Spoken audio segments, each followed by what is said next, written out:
Look what happens a month before a heart attack. This is a very important video for all people. Everyone should read carefully all these symptoms that we are going to present below. It is good to say that, in the United States, heart attacks are the leading cause of death. What worries most is that 25% of the deaths in the country are due to heart attacks, beating cancer as the #1 killer. The three main causes of heart attacks are high blood pressure, high cholesterol and smoking. 1 month before a heart attack, your body warns you.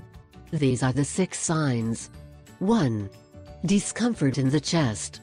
This is the most common of the symptoms and comes in several different forms.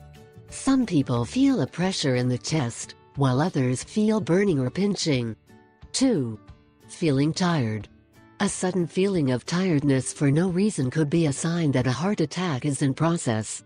The heart has to work harder when arteries begin to close, and can make simple tasks feel draining. 3. Long duration of cold symptoms.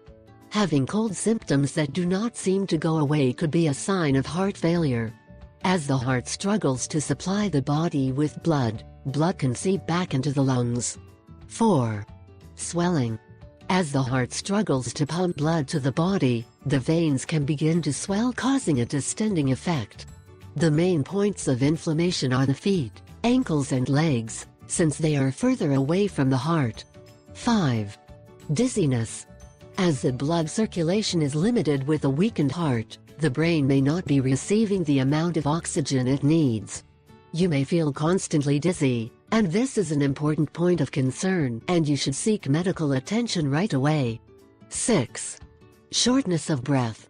Another important sign of an impending heart attack is lack of air.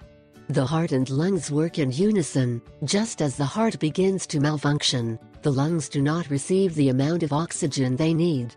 This causes shortness of breath and needs to be treated immediately.